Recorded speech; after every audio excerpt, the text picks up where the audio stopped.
अभी जो हमने वो कॉन्सेप्ट्स किए थे, जो गोल्डन रूल्स हमने देखे कि रियल का क्या रूल है, पर्सनल का क्या रूल है, नॉमिनल का क्या रूल है, उन रूल्स के बेसिस पे मैंने कुछ क्वेश्चंस रखे हैं और हर क्वेश्चन को रखा है। रियल के भी हैं, पर्सनल के भी हैं, नॉमिनल के भी हैं। तो हर रूल के बेसिस पे हम चीजों को देख रहे हैं और एंट्रीज को देखेंगे कि कौन सी एंट्री क्या होगी, किस तरीके से की जाएगी। बात को सुनेंगे और समझेंगे। मेरे बच्चों, पहला क्या है? स्टार्ट बिजनेस विद कैश 50,000 रुपए।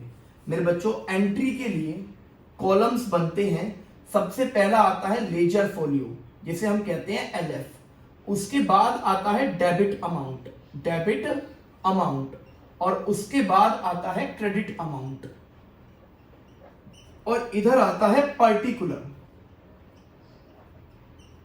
मेरे बच्चों, बहुत आसान है, बहुत आसान है, ध्यान सुनेंगे। क्या चीज है बच्चों? मेरे बच्चों, सबसे पहले है स्टार्ट बिजनेस विद कैश 50,000 रुपए। पहले एक छोटी सी बात सीखेंगे मुझसे यहां पर आप। मेरे बच्चों, जब स्टार्ट किया बिजनेस तो बिजनेस के अंदर कैश तो इन होगा, तो हां भाई डेबिट होगा। और कैपिटल मतलब ओनर ने पैसा दिया होगा ना, तो कैपिटल मतलब ओनर को ट्रीट कर रही है कैपिटल, तो उसने पैसा दिया मतलब वो गिवर हुआ। और पर्सनल रूल के अनुसार वो गिवर हुआ, तो मेरे बच्चों जो कैपिटल हुई वो गिवर हुई, और गिवर मेरे बच्चों उस हिसाब से क्रेडिट होगा। तो ये आपके सामने रूल्स के बेसिस पे आपके सामने एक छोटी समरी हुई। उस चीज को अकाउंटिंग ट्रांजैक्शन के अंदर जर्नल एंट्री में कैसे पास करते हैं वो देख रहे हैं। मेरे बच्चों, सबसे पहले कैश डेबिट की बात होगी, और कैसे की जाएगी कि मेरे बच्चों कैश अकाउंट डेबिट, DR बोलेंगे डेबिट को, और जो क्रेडिट है उसको लिखेंगे 2 से, और 2-3 थोड़ा सा स्पेस छोड़कर यहां लिखेंगे 2 मेरे बच्चों कैपिटल अकाउंट। बड़े ध्यान से सीखो, हर चीज आपके सामने है और उसे तरीके से सीखेंगे। बट इसके आगे क्रेडिट नहीं लिखेंगे, क्योंकि ये 2 जो है वो क्रेडिट को ही शो कर रहा है। और मेरे बच्चों यहां लिख देंगे 50,000 रुपए, और यहां भी 50,000 रुपए, क्योंकि 50,000 की ट्रांजैक्शन है। और यहां पर एक छोटी सी आएगी बीइंग, मेरे बच्चों स्टार्ट बिजनेस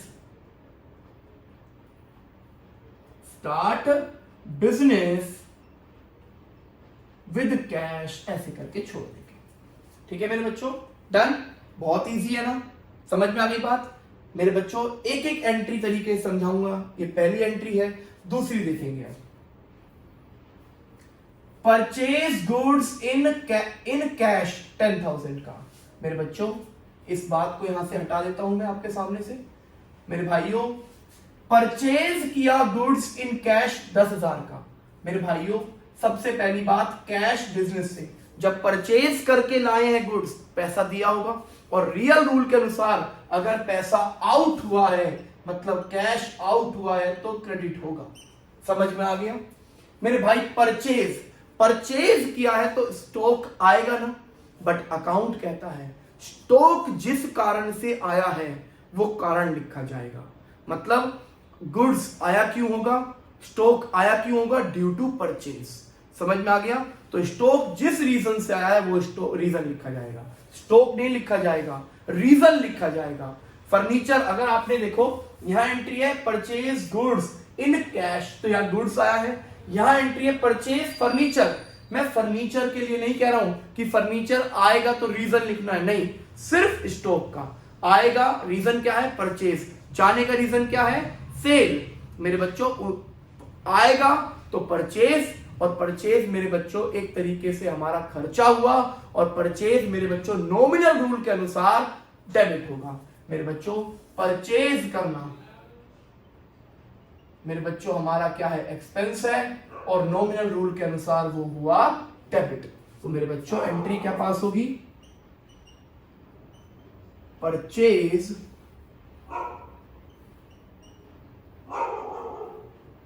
अकाउंट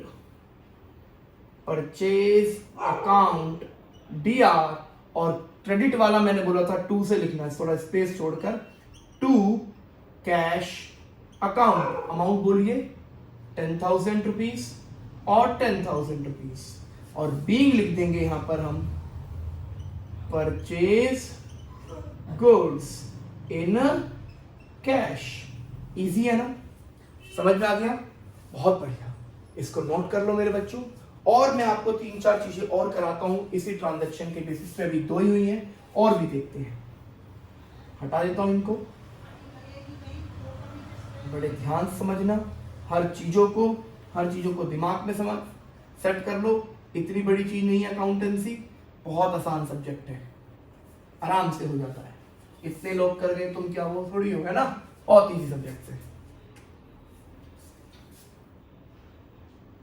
सुनिए, सोल्ड किया गुड्स इन कैश, दिमाग लगाओ, सामान बेचा, पैसा आएगा, और पैसा आएगा मतलब कैश इन हुआ। कैश जो है मेरे बच्चों इन हुआ, रियल रूल के अनुसार हुआ डेबिट। और मेरे बच्चों सेल, रीजन गुड्स ना, रीजन क्या गया, क्यों? सेल के कारण।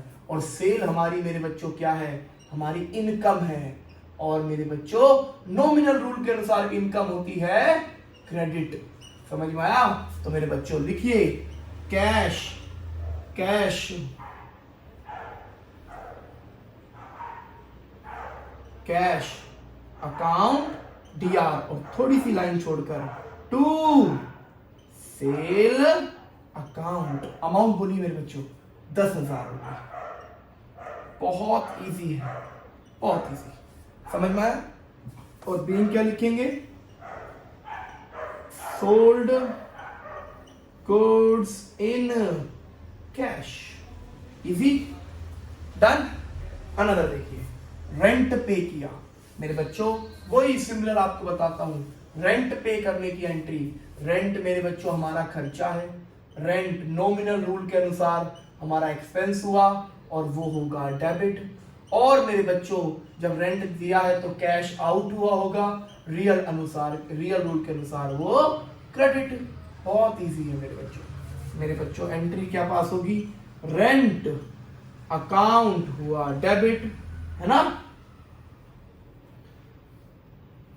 रेंट अकाउंट डेबिट, और मेरे बच्चों कैश यहाँ है टू कैश अकाउंट। और बीइंग क्या लिखी जाएगी?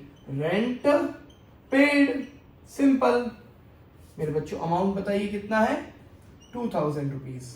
बहुत बढ़िया, समझ में आ गया? नोट कर लो मेरे बच्चों इसे फटाफट, स्क्रीनशॉट ले लो वरना मैं हटा रहा हूं इसे।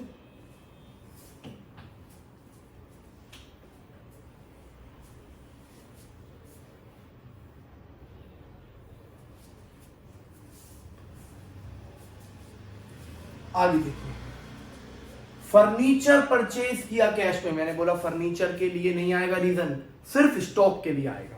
तो फर्नीचर जब आया बिजनेस में, तो रियल रूल के अनुसार जब फर्नीचर आया मतलब इन हुआ तो डेबिट, और फर्नीचर के गया क्या होगा? कैश। रियल रूल के अनुसार वो हुआ क्रेडिट।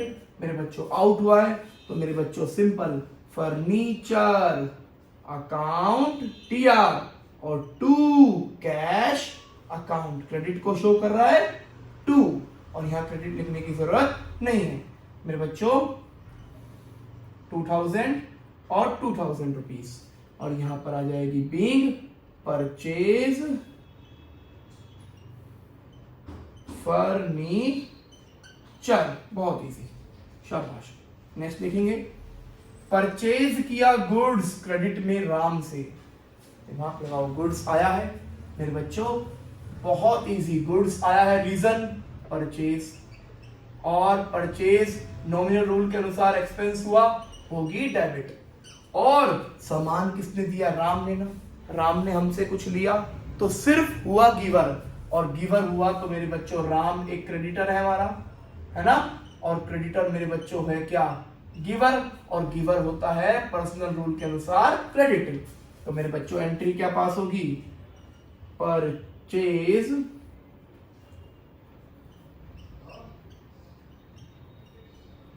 अकाउंट डीआर टू मेरे बच्चों सामान किससे आया है? राम से।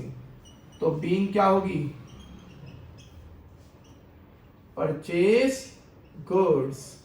इन क्रेडिट भी लिख सकते हो आप। कितना? 1000 और 1000। इजी है ना? ठीक है भाई। एक एंट्री और है, उसे करेंगे बच्चों। ये मैं आपकी अगली एंट्री से चेक करूंगा, आपको समय दूंगा कि आपके एक तरीके से होमवर्क के तौर पर है। इस एंट्री को आपको खुद करना है। समझ में आ गई बात? पूरा नोट करना, एक एक चीज को ध्यान से करना, नोट करना।